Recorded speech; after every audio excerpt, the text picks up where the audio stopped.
Bom dia, ouvintes. Está no ar o Conversa de Jornalista pela Rádio da Universidade 1080 AM. O programa da Associação Rio-Grandense de Imprensa foi selecionado no edital da URGS de maio de 2025. Aguardamos a sua companhia todos os sábados às 10h30 da manhã.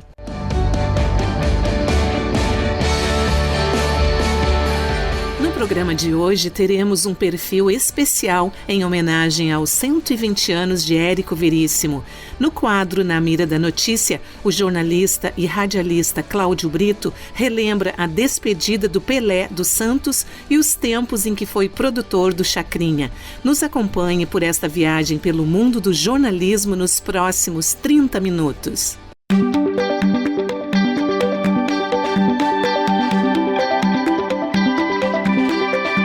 Perfilando, com Kátia Hoffmann, uma homenagem aos 120 anos de Érico Veríssimo, primeiro presidente da Associação Rio-Grandense de Imprensa. Olá, ouvintes! Hoje teremos um Perfilando em homenagem a Érico Veríssimo, primeiro presidente da Associação Rio-Grandense de Imprensa. Eu sou Kátia Hoffmann e vou te relatar passagens da vida e obra deste grande escritor. Uma das frases mais famosas de Érico Veríssimo, do romance Olhai os Lírios do Campo, é: felicidade é a certeza de que nossa vida não está passando inutilmente. E a vida de Érico Veríssimo nunca passou inutilmente. No dia 17 de dezembro de 2025, completam-se 120 anos de nascimento desse grande ícone da literatura. O escritor nasceu em Cruz Alta em 1905. Aos 10 anos, mergulhou nas aventuras do escritor Júlio Verne. Aos 13, começou a ler autores nacionais. Casou com Mafalda e teve 2 filhos, Clarissa e Luiz Fernando Veríssimo. Foi o primeiro presidente da Associação Rio-Grandense de Imprensa, como eu já citei, eleito em 23 de dezembro de 1935. Faleceu aos 69 anos, vítima de infarto, em 28 de novembro de 1975. Agora eu vou apresentar um pouco do escritor Érico Veríssimo. Entre contos, romances, biografias, narrativas e novelas, Érico Veríssimo deixou como legado uma vasta produção literária, totalizando 36 obras, que também foram editadas em vários idiomas. Com 25 anos de idade, Érico deixa Cruz Alta em direção a Porto Alegre, pois queria um emprego que lhe possibilitasse o sonho de ser escritor. A oportunidade veio na Livraria do Globo. Com o tempo, assumiu a direção da revista O Globo, tornando a publicação uma referência nacional. O primeiro livro de Érico Veríssimo foi lançado em 1932, com o título Fantoches, uma coletânea com 15 contos. No ano seguinte, publicou Clarissa, seu primeiro romance. A personagem Clarissa reaparece em Música ao Longe, obra com a qual Érico Veríssimo recebeu o Prêmio Machado de Assis. Em 1938, lançou Olhai os Lírios do Campo, seu maior sucesso editorial. Já em 1947, Érico começou a escrever O Tempo e o Vento, retratando a história de 2 séculos do Rio Grande do Sul. Foram 15 anos dedicados ao processo de elaboração da obra que narra a saga da família Terra Cambará e sua opositora, o clã dos Amaral. A trilogia é composta por O Continente, O Retrato e O Arquipélago. Bibiana, Ana Terra e Capitão Rodrigo são personagens inesquecíveis, mas Érico Veríssimo também se dedicou à literatura infanto-juvenil. As Aventuras do Avião Vermelho é um de seus livros infantis mais conhecidos. Então vamos chegar ao jornalista. Na infância, Érico teve sua própria publicação, com apenas uma edição. Foi a revista artesanal A Caricatura. Na adolescência, contribuiu com o jornal O Pindorama, do internato Cruzeiro do Sul. Em Porto Alegre, Veríssimo encontrou na profissão de jornalista um meio de ter trabalho remunerado, atuando na editora e livraria do Globo. Érico Veríssimo dizia que tinha dívidas com o Correio do Povo. Uma delas é porque o periódico publicou seus contos no suplemento literário, abrindo uma porta como escritor. Já outra dívida foi em tempos de vacas magras, como Érico dizia, quando ele teve a oportunidade de escrever meia página semanal destinada às leitoras. Também foi colaborador do Diário de Notícias. Agora vamos falar um pouco como conhecer a obra de Érico Veríssimo. Um dos principais pontos, com certeza, é a Casa Museu em Cruz Alta, que fica em um dos prédios mais antigos da cidade, construído em 1883, onde viveu Érico Veríssimo. A casa fica na área central, cidade natal de Érico, né? E no museu estão objetos que pertenceram ao escritor, como sua primeira máquina de escrever. A maior raridade são os originais de O Tempo e o Vento, escritos em cadernos, mas tem um objeto muito importante, que é a máquina de costura da mãe do Érico Veríssimo, uma espécie de símbolo da resistência feminina, pois foi costurando para fora que ela sustentou a família após se separar do marido. O museu está sendo revitalizado, mas parte do acervo, com mais de 500 itens, está temporariamente em novo endereço, na esquina das ruas Marise Barros com Venâncio Aires, em um prédio de 1914.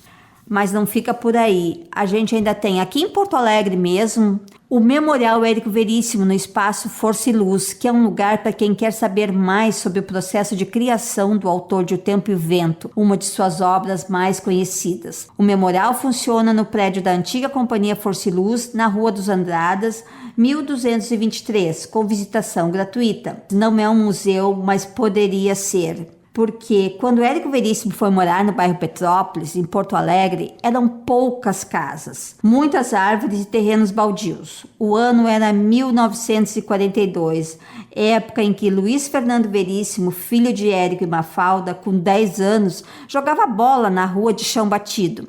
Foi nessa casa, na rua Felipe de Oliveira, onde a maior parte da obra de Érico ganhou vida. E este lugar, carregado de histórias, sempre foi um ambiente muito intenso, tanto no âmbito familiar como literário e artístico.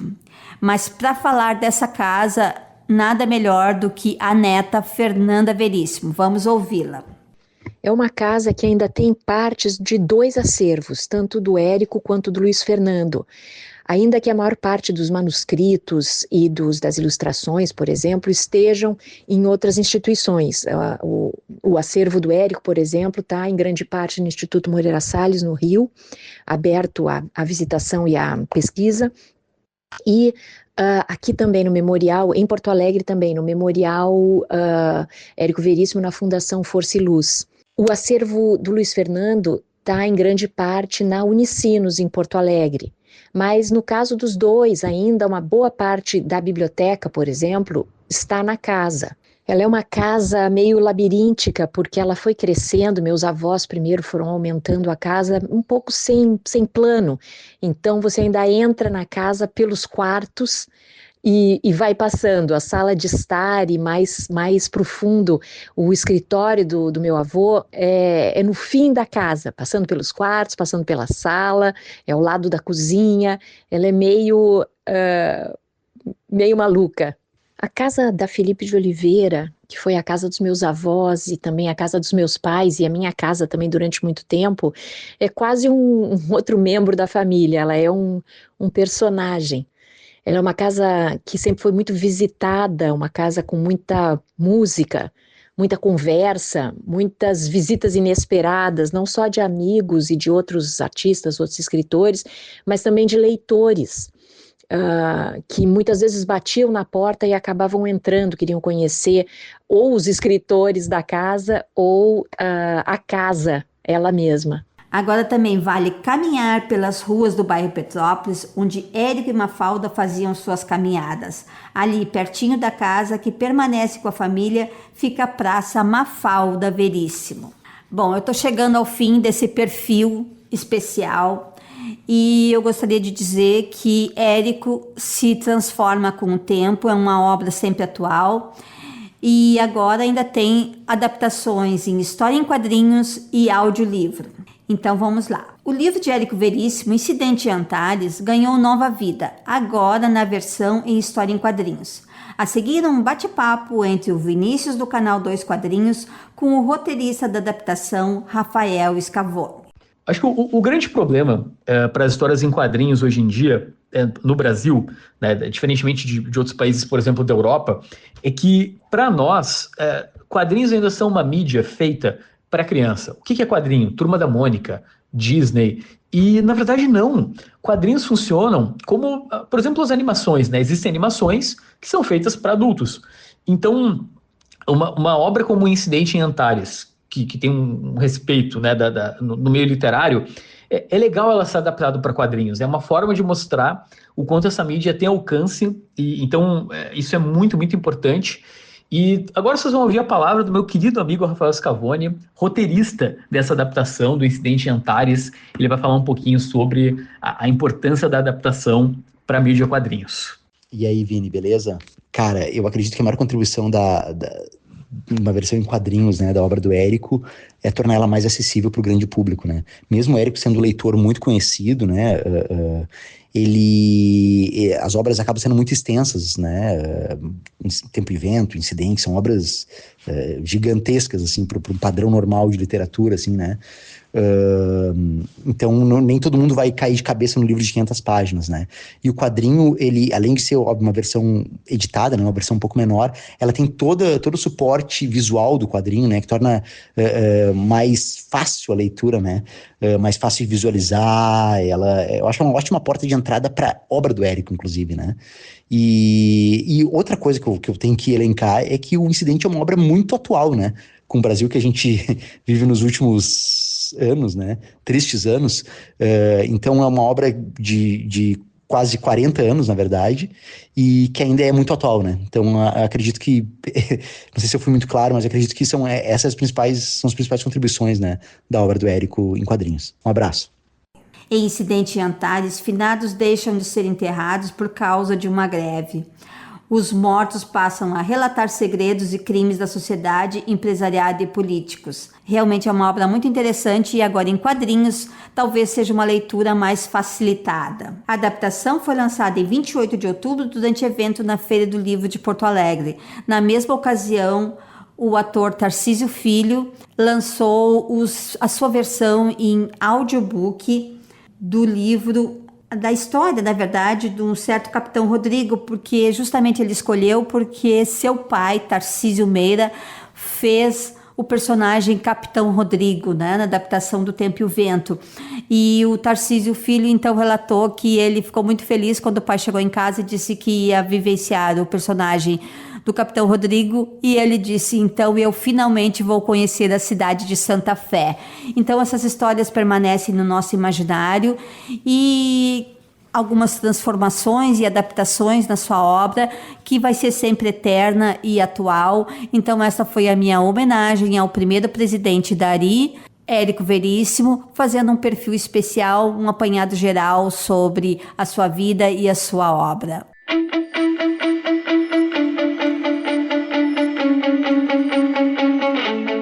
Na Mira da Notícia, com Kátia Hoffmann. Entrevista com Cláudio Brito. Bom, dispensa apresentações, mas a gente tem que sempre falar alguma coisa do nosso convidado, né? Então, é muita coisa. Ele é da área jurídica, carnavalesco, área esportiva, então é muito assunto que vai rolar por aqui. Mas vamos começar, Brito, porque tu fez um momento muito importante de um ídolo nacional. Pelé, a despedida do Pelé, como é que foi isso? Pois é, eu há pouco já estava recordando e agora mesmo examinando os arquivos que eu tenho no meu celular. O Pelé despediu-se do Santos jogando na Vila Belmiro contra a Ponte Preta. E eu fui para lá pela Rádio Gaúcha como repórter ao lado do Haroldo de Souza, ele como narrador. Transmissão do jogo aconteceu, no final do primeiro tempo eu desci para a pista, assim como também pela Jovem Pan estava o Fausto Silva. O Faustão desceu, ficamos lado a lado, no tempo em que o repórter de campo era também repórter de vestiário. Os caras davam entrevista, a jornada esportiva era completa. E o Marbi Ramondini, um homem de Cachoeira do Sul, que era envolvido com artistas. Ele era empresário de artistas, trazia shows para os bailes do Rio Grande do Sul, especialmente da sua Cachoeira do Sul.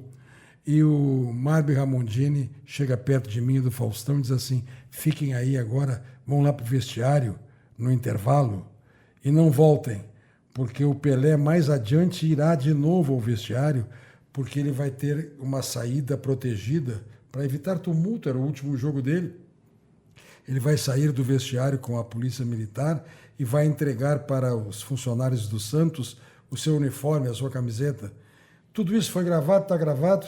A Rádio Gaúcha usa até hoje, muitas vezes, como seu instrumental, como seu arquivo. E tem uma conclusão fora de Santos, fora do jogo, que é no carnaval que veio logo depois. Eu estou pela Gaúcha, na Marquês de Sapucaí, e encontro o Faustão lá na fila dos credenciamentos, recebendo a sua credencial e me dizendo assim, ele estava então começando na Globo, tinha saído da Jovem Pan e estava até inaugurando um camarote de carnaval da Globo na Sapucaí. Ele diz assim, ô Brito, vamos até o camarote ali que o nosso amigo está lá. O nosso amigo era o Pelé, pelo fato de nós termos estado juntos na despedida. E eu tenho disso fotografia e registros, Faustão, Sandra de Sá e Pelé ao nosso lado na cabine da Globo. O Pelé foi levado à cabine por essa razão, pelo Faustão. Olha aqui, vamos ali até a cabine, eu estou começando na Globo. E aí eu tenho, deste e de outros momentos, uma bela documentação. Mas esse é um momento inesquecível, sem dúvida. A despedida de Pelé do Santos. Não é nem da seleção brasileira, é quando ele se despede do Santos. Pois é tudo muito marcante na vida da gente, porque o jornalismo nos permite isso da gente acompanhar esses momentos que viram história, né? Que fazem história. Mas assim, me diz, vamos voltar no tempo. Tu começou como produtor de nada menos do que Chacrinha. Já não é começo, já é uma fuga para o centro do país, querendo se especializar. Eu já tinha começado aqui como rádio escuta do esporte pelas mãos do Ari dos Santos, na Gaúcha, e aí surgiu uma oportunidade de ir para o Rio de Janeiro e São Paulo trabalhar com a equipe do Chacrinha. Na verdade, São Paulo, naquele tempo, nem existia a Rede Globo, hein? O Chacrinha era da TV Paulista, Canal 5 de São Paulo, das organizações Vitor Costa, e no Rio de Janeiro, aí sim, da TV Globo do Rio de Janeiro. E antes disso, da TV Rio. Ao fim e ao cabo, resolvem que, a partir do Chacrinha, vai haver a unidade do Canal 5 de São Paulo com a Globo do Rio e vai surgir a Rede Globo. Neste intervalo, surge uma oportunidade em que eu e outros jovens que estavam iniciando fomos levados à produção do Chacrinha. O Chacrinha tinha 2 programas, A Hora da Buzina, que era o programa de calouros, e a Discoteca do Chacrinha, que era um programa de variedades, com parada de sucesso, artistas cantando e tudo mais. Então, o Chacrinha fazia o seguinte, quarta-feira, discoteca no Rio. Quinta-feira ele pegava o avião e vinha para São Paulo. Aí, quinta-feira, reunia conosco de São Paulo e realizava o programa de São Paulo, a discoteca de São Paulo, ficava em São Paulo na sexta, no sábado fazia a buzina do Chacrinha de São Paulo e domingo voltava para o Rio para fazer a buzina do Rio. Equipes diferentes, eu era da equipe de São Paulo. Era difícil produzir? Era difícil produzir o Chacrinha? Eu, na verdade, eu era do jornal Notícias Populares, o jornal que se dizia assim, sangue, sangue, sangue, vejam só esse jornal, é o maior hospital, porta-voz do Bang Bang, da Polícia Central, translocada, seminua, jogou-se do 8º andar, só porque o Zé não deu maconha pra ela fumar. Um escândalo amoroso com recado no jornal, um bicheiro assassinado em decúbito dorsal, cada página é um grito, um homem caiu no mangue, só falta torcer o jornal para sair. Sangue, sangue, sangue. O Chacrinha chega em São Paulo e diz lá na TV, nós tínhamos ligação com a TV Paulista e com a Rádio Nacional de São Paulo, o Chacrinha diz assim, eu quero na minha equipe o pessoal desse jornal sanguinário aí, esse pessoal que vai saber fazer o meu jornal, fazer os meus programas. E aí é que eu entro.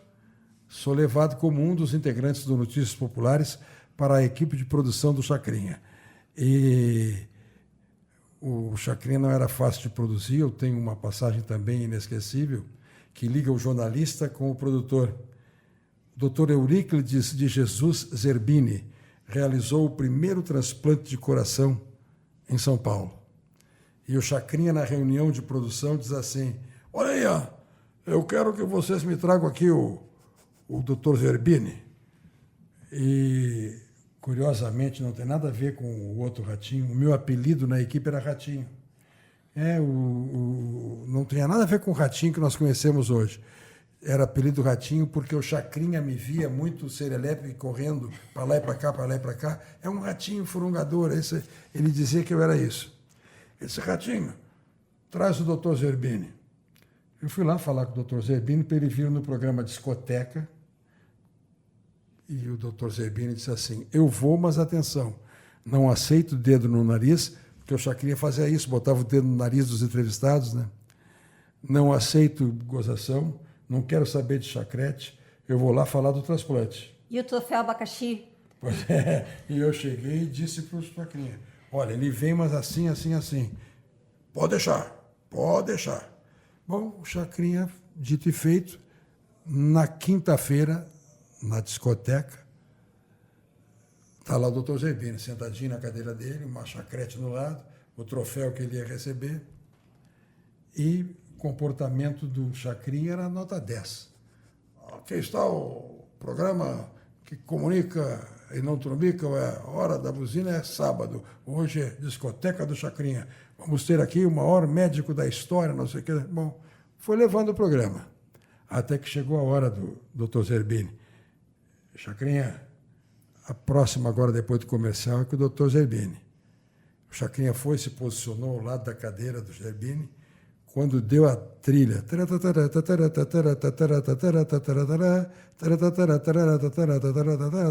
Abelardo Barbosa está com tudo e não está prosa. Menino levador da breca, Chacrinha faz Chacrinha com a discoteca.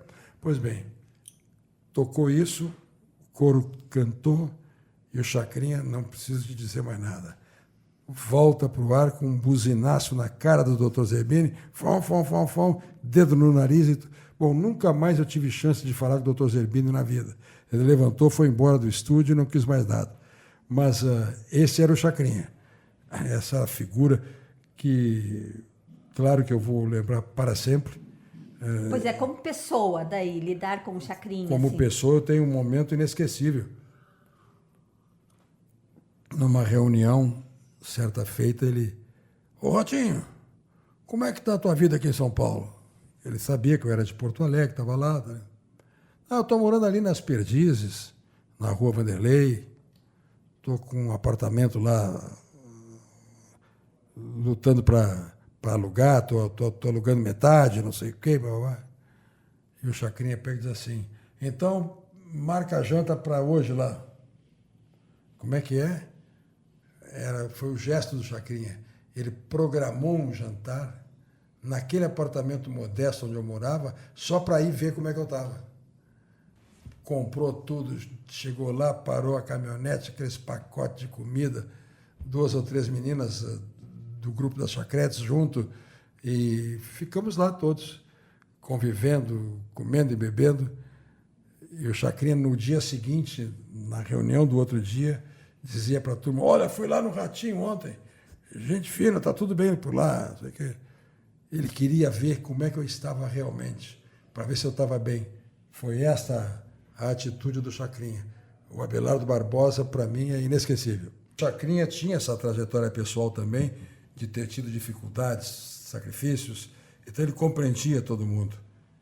E tinha essa bondade. Querido Abelardo Barbosa de Medeiros. Grande nome. Obrigada, Brito. Na próxima semana a gente tem a continuação da Mira da Notícia, com muitas histórias desse jornalista, radialista, que vai falar sobre carnaval. Vamos então esperar até o próximo sábado, ouvintes, aguardamos vocês.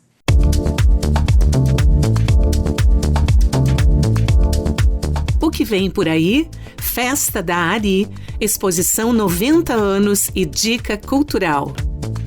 Salve, salve pessoal, quem fala aqui é o jornalista e músico integrante da Eletroacordes Banda, quarteto de rock autoral de Porto Alegre, há 15 anos aí promovendo ações na frente independente aí dos pagos aqui do Rio Grande do Sul.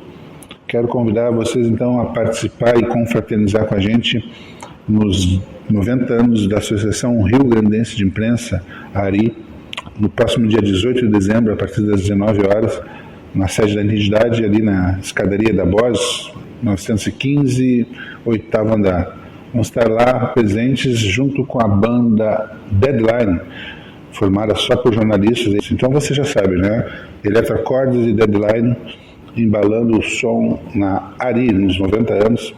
Os ingressos podem ser adquiridos a partir de R$ 45,00 lá na secretaria da associação e é aberto ao público. O diretor do Museu de Comunicação, Wellington Silva, tem um convite muito especial. Vamos ouvi-lo. Para todos nós aqui do Museu da Comunicação, é um prazer muito grande integrar esse calendário de celebrações dos 90 anos da ARI.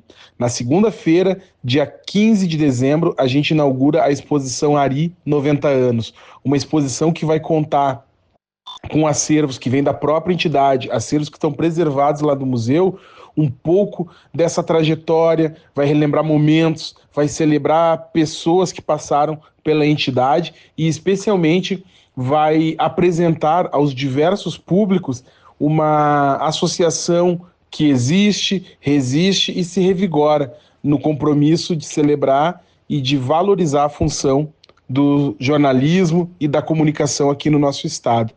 Receber essa exposição, propor essa exposição para a nossa equipe é uma oportunidade de valorizar a missão de existência do Museu da Comunicação, que é preservar e difundir a memória da comunicação aqui no estado do Rio Grande do Sul.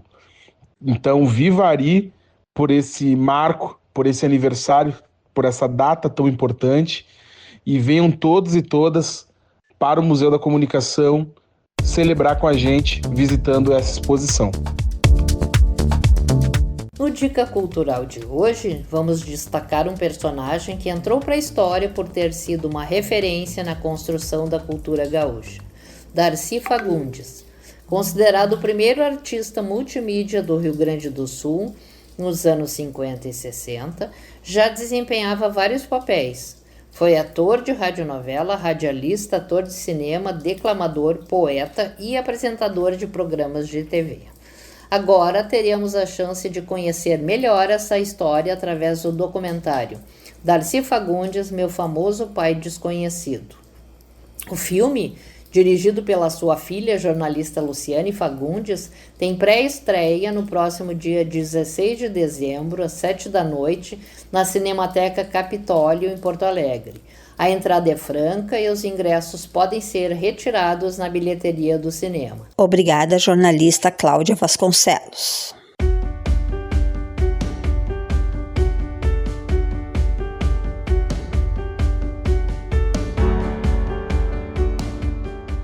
Na próxima semana, o jornalista Antônio Zamansky relembra fatos que marcaram os 90 anos da Associação Rio Grandense de Imprensa.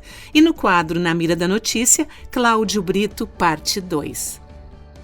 Você ouviu o Conversa de Jornalista pela rádio da Universidade 1080 AM. O programa da Associação Rio Grandense de Imprensa foi selecionado no edital da URGS de 2025. Produção Tamara Costa Pereira, Kátia Hoffmann, Tatiana Gomes, Cláudia Vasconcelos e Wilson Romero. No comando técnico, Guilherme Lima. Conversa de Jornalista todos os sábados às 10h30 da manhã.